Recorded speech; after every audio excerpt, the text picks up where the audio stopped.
where jazz is at currently is kind of like waning, where your purists go to the Dakota.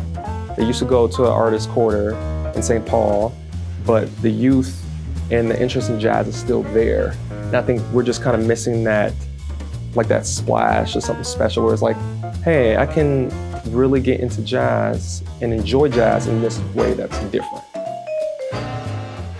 My name is Niall-Julian Universe. I am in my 4th year at Dunwoody for the BArch program. I want to create this kind of jazz bar, which is called a Jazz Kissa in Japan.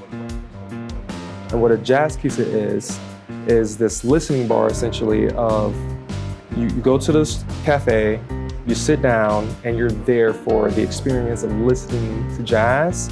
And the reason why they became popular in Japan in like the 1920s and 30s was a lot of American Western culture was coming over, and jazz records was very popular, but the vinyls were extremely expensive.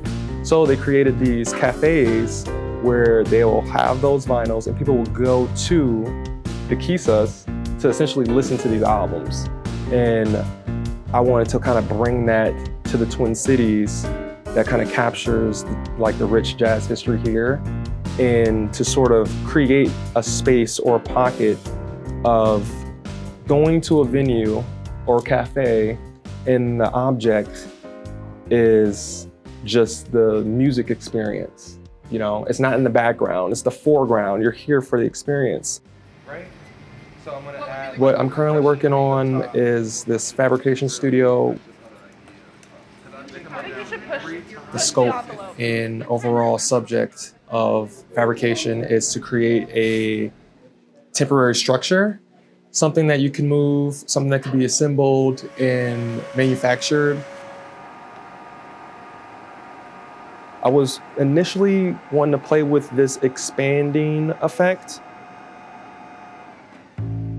So we have this expansion joint, so it's like X, and I wanted to have these walls of this structure to kind of close in and then expand out.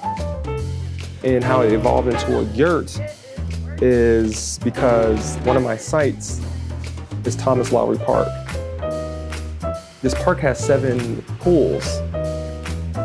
So they're ovular, circular shaped in a box shape, especially from like the bird's eye view, kind of doesn't fit with the site. So I'm like, how can I make this more circular?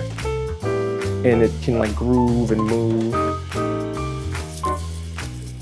Like this is going to be like an umbrella roof design where I'm thinking of tulle fabric that's going to be the actual fabric of the like umbrella.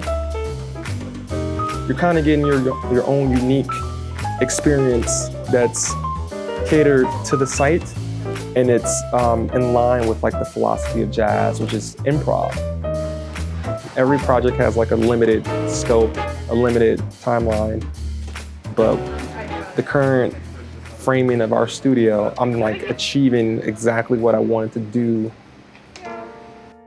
One thing that is incredible about Dunwoody is the amount of resources that we have access to, and the instructors kind of pushing us and encouraging us to push our boundaries.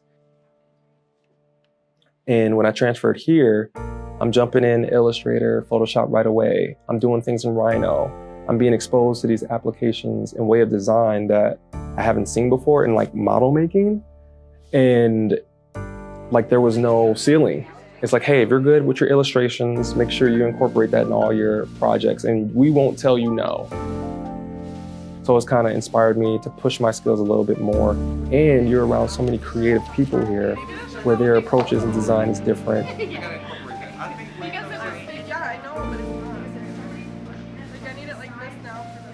So I was in the military for 7 years, and when it came back to going back to school, I'm like, okay, what can I get the most bang for my buck?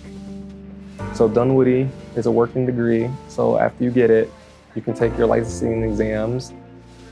So you don't need to have like really great hand-drawn abilities or be a master of Revit or anything like that. You're gonna get exposed and have the time to kind of exercise your skills that you have already, and to learn all these other things to apply to your future projects. And that's kind of like just an awesome experience being here.